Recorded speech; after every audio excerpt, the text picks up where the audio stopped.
Disney Toy Story.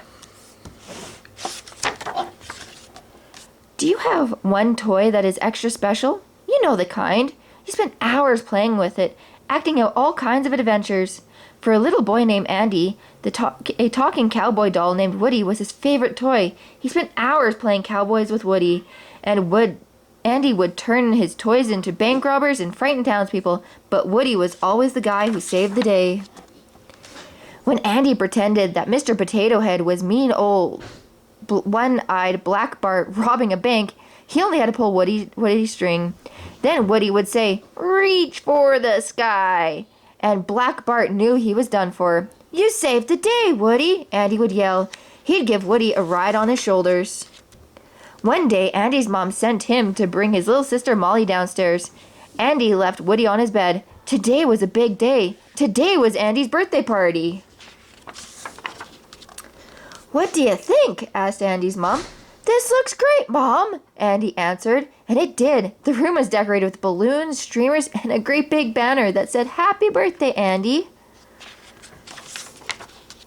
While Andy was downstairs greeting his friends, up in his room, an amazing thing was happening.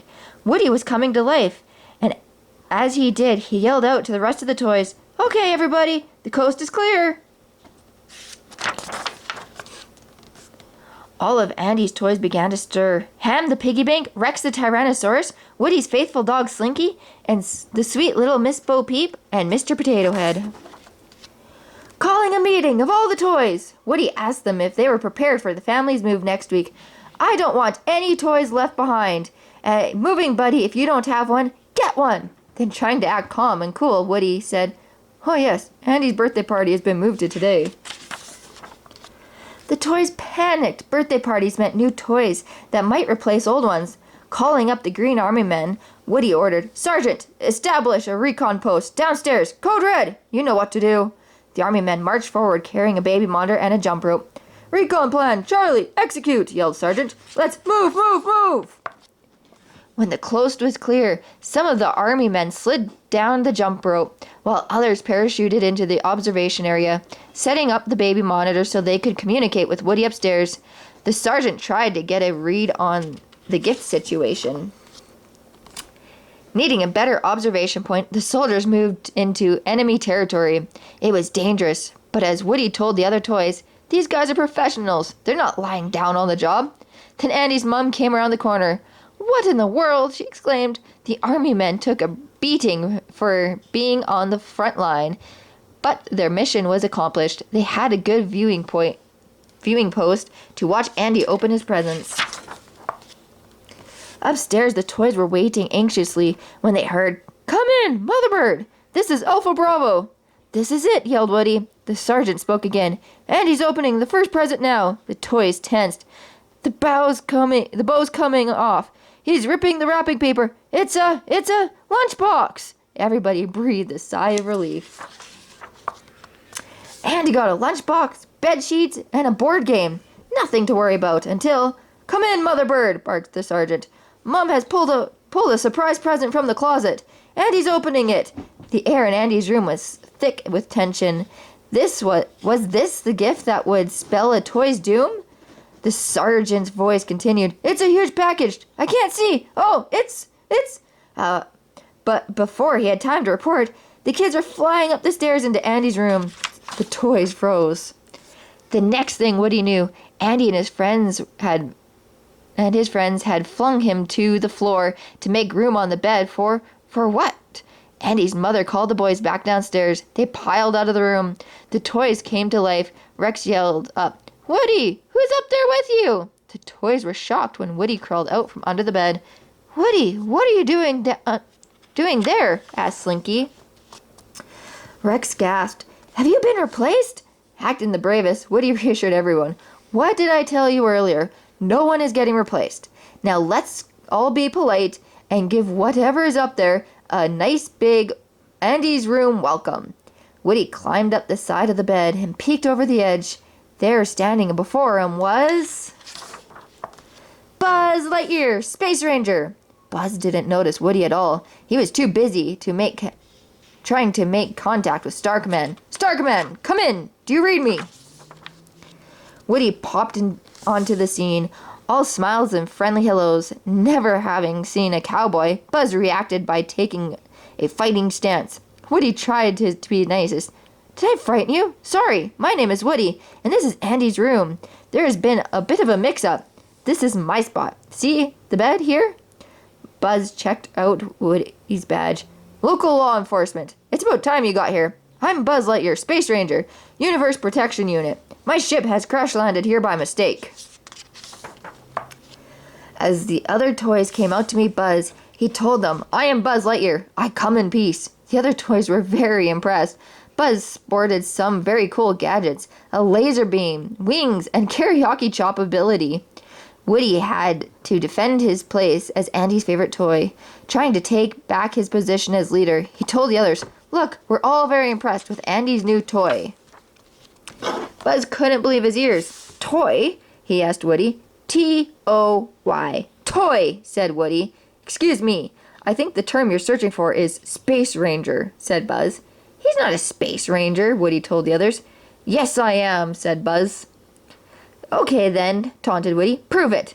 Yelling, to infinity and beyond! Buzz leaped off the bed and glided across the room. They made a perfect landing. Woody could see there was every chance Buzz would replace him as Andy's favorite toy. The other toys thought Buzz was the greatest. All at once they heard, Help! Somebody help us! We've got a man on a mine over here. It was Sid, Andy's neighbor, a cruel boy who tortured toys.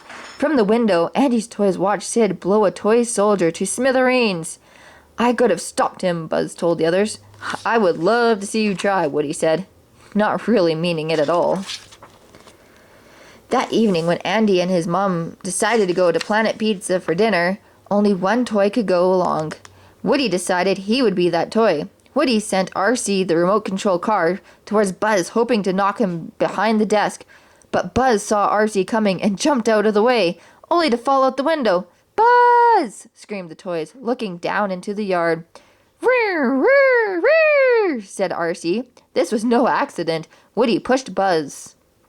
The other toys turned on Woody. Let's string him up by his pull string, said Mr. Potato Head. It looked like curtains for Woody when Andy ran in, looking for Buzz. He couldn't find Buzz, so Andy grabbed Woody. Woody was back in his number 1 place again. But just as Andy's car pulled out from the driveway, Buzz Lightyear grabbed onto the bumper. When the car stopped at a gas station and Andy and his mom got out, Buzz jumped in. He glared at Woody. I want you to know that even though you tried to terminate me, revenge is not an idea we promote on my planet. Oh, that's good, Woody said with relief. But we're not on my planet, are we? Buzz attacked Woody. The two of them rolled over and over until they fell out of the car. That was when Andy and his mom drove away, leaving Buzz and Woody stranded.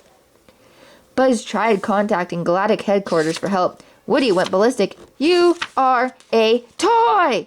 You're an action figure. You're a child's plaything. But Buzz refused to believe him. Even after the two were able to make their way to Pizza Planet in a delivery truck, Buzz was still looking for a spaceship to take him home. And he found one, a rocket-shaped crane game filled with alien toys. Buzz jumped in. I am Buzz Lightyear, he told the aliens. This is an intergalactic emergency. Who's in charge here? Buzz asked the aliens. They pointed upwards. The Claw! The Claw is our master. Knowing he could never show up back at Andy's without Buzz, Woody jumped into the game too. Then suddenly he heard, Hey Bozo! It was Sid. Mean, scary, evil Sid was at the control. Get down! Woody yelled at Buzz, but it was too late. A Buzz Lightyear, yelled Sid. Yes! Sid lowered the claw. As Sid pulled Buzz up, Woody grabbed Buzz's leg and tried pulling Buzz down. He was just beginning to win when he heard, He's been chosen. He must go. The aliens were helping Sid. Suddenly, Sid had Buzz and Woody in his grasp. All right, double the prizes, he yelled. Woody tried to warn Buzz about Sid. Once we go into Sid's house, we won't be coming out. But Buzz wasn't worried until he watched Sid operate, changing his sister's doll from a toy into a monster. That's when Buzz hit a button on his chest and started yelling, "Come in, Star Command! Send reinforcements!" Looking with horror at Sid's collection of mutant toys, Woody told Buzz, "We're going to die!" Woody might have been right. They were saved from disaster only by Sid's mom yelling, "Sid, your snacks are ready!" When Sid left, Woody yelled, "The door! It's open!" They slipped out of Sid's room and started down the hallway, seeing Sid's dog, Scud, sleeping on the landing. Buzz clapped his hand over Woody's mouth for silence. "Split up," he hissed. Woody ran into a closet, but Buzz heard Star Command calling him at last. Delighted, he made his way towards the sound. "Calling Buzz Lightyear! Come in, Buzz Lightyear! This is Star Command!" Buzz was ecstatic, until he also heard the TV announcer say, "Yes, kids! Buzz Lightyear, the world's greatest superhero, is now the world's greatest toy." Woody was right. Buzz was just a toy. Heartbroken, Buzz tried to prove the TV commercial wrong. He made his way up the stairs and tried to fly. He fell flat on his back and broke off his arm. That's when Sid's sister, Hannah, found him and invited him to a tea party for her dolls. When Hannah left her room, Woody raced to save Buzz, but Buzz had lost heart. "I'm a sham," Buzz told Woody. "Look at me. I can't even fly." Now that he knew he was only a toy, Buzz could see no reason to go on living. But Woody wanted out of Sid's house now, and he wasn't leaving without Buzz.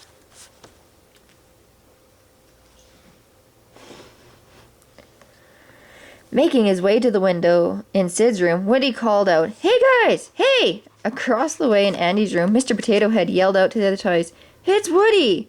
All the toys rushed to the window. "What are you doing over there?" asked Bo Peep. "It's a long story, Bo. I'll explain later," said Woody. Then he threw a string of Christmas lights over towards Andy's window and yelled, "Here, catch this!" Slinky caught it. For one moment, Woody thought he and Buzz would make it back to Andy's house. But then Mr. Potato Head threw the lights back, saying, "Have you forgotten what he did to Buzz?" That left Woody and Buzz at Sid's mercy. Rushing into his room with a big box, Sid pulled out a rocket. "What am I going to blow?" he asked. "Hey, where's that wimpy cowboy doll?" Woody hid, but Buzz no longer cared about anything. He let himself fall into Sid's clutches. Strapping Buzz to a rocket, Sid yelled, "To infinity and beyond!" He was about to take Buzz to the backyard and send him into the stratosphere when it started to rain. "Sid Phillips reporting. Launch of the shuttle has been delayed due to adverse weather conditions. Tomorrow's forecast? Sunny." That night, while Sid slept, Woody pleaded for Buzz's help. He was trapped underneath the milk crate. "Buzz I can't do this without you. I need your help." But Buzz was too depressed to react. I can't help anyone." Woody couldn't stand this way of thinking. "Over in that house is a kid who thinks you're the greatest," he told Buzz. "And it's not because you're a space ranger, pal. It's because you're a toy. You're his toy." Suddenly the milk crate began to shake. "Come on, Sheriff," said Buzz. "There's a kid over in that house who needs us. Now let's get you out of this thing." Just as Buzz got Woody free, Sid's alarm went bring. Sid jumped out of bed, grabbed Buzz, and went outside to shoot him to infinity and beyond. Woody was at a loss. How could he help Buzz? Then he remembered Sid's mutant toys, coaxing them out from under Sid's bed. He told him, "There's a good toy down there, and he's gonna be blown to bits in a few minutes. We gotta save him, but I need your help." The mutant toys and Woody made their way past Scud and Sid's backyard. The mutant toy took their prearranged battle stations, and Woody made his way towards Buzz. "Everything under control," Woody told him. Then Woody lay down on the grass and froze. "Houston, all systems are go," said Sid, coming out of the tool house. Then he saw Woody. "How'd you get out here?" he asked, picking him up. He tucked a match in Woody's holster and threw him into the barbecue. "You and I can have a cookout later," Sid sneered. Turning towards Buzz, Sid lit a match. You are confirmed at T-minus 10 seconds. 10, 9, 8, 7, 6, 5, 4, 3, 2. Sid brought the match right to the rocket and yelled, "1!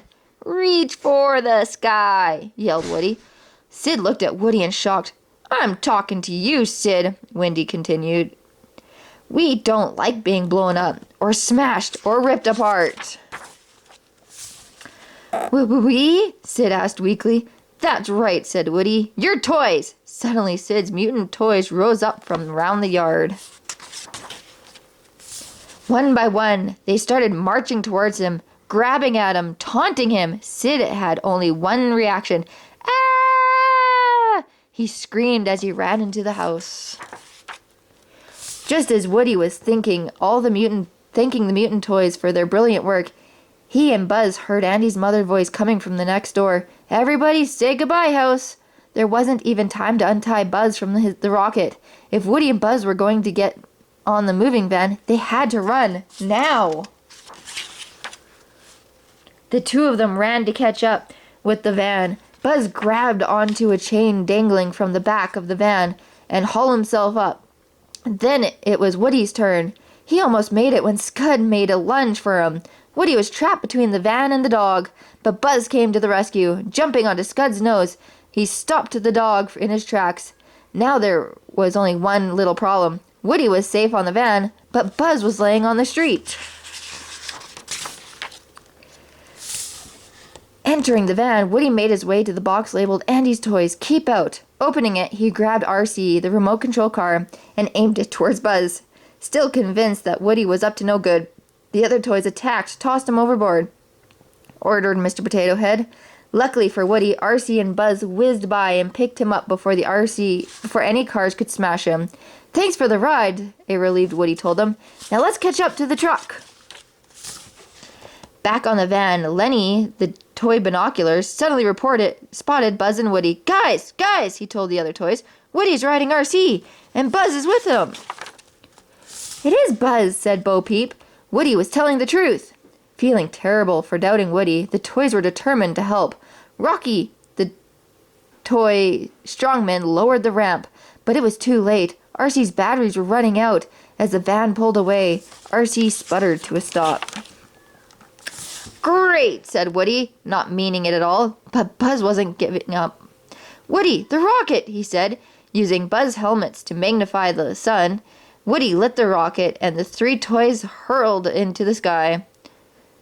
Closer and closer to the van they came. Then Woody lost his grip on RC, sending the car sailing into the van, and Buzz and Woody into space. Hey, Buzz, you're flying, Woody cried. Technically, I'm gliding, said Buzz, but he did not spoil the moment, and the two friends hurtled through the sky, with Woody yelling, To infinity and beyond! Then he looked down to see something a little frightening. Buzz, he said, we missed the truck. We're not aiming for the truck, cried Buzz, making a graceful loop, but Buzz headed for the sunroof of Andy's car. He executed a perfect dive into a box on the seat next to Andy. Hey, wow, yelled Andy with glee. Woody, Buzz! Where were they? His mother asked. Here in the car, said Andy. A few months later on, Christmas morning in Andy's new house, the toys were listening to the baby monitor once again. Frankincense, this is myrrh. Come in, said the toy army sergeant from his command post downstairs. Afraid once again of being replaced by a new toy, everyone listened closely, except Woody and Bo Peep. Merry Christmas, Sheriff, Bo Peep whispered. Suddenly the sergeant spoke again. Molly's first present is Mrs. Potato Head. Way to go, Ham, told Mr. Potato Head, who was beside himself with excitement. Come in, frankincense, boomed the sergeant on the baby monitor. Andy is now opening his present. Large box. Can't see. Static cut the sergeant off. Buzz banged the monitor. Buzz, you aren't worried, are you? Teased Woody. Me? No, said Buzz. No, are you? Now, Buzz, laughed Woody. What can Andy possibly get that is worse than you? Then over the baby monitor came the sound of a bark. Wow, a puppy, yelled Woody.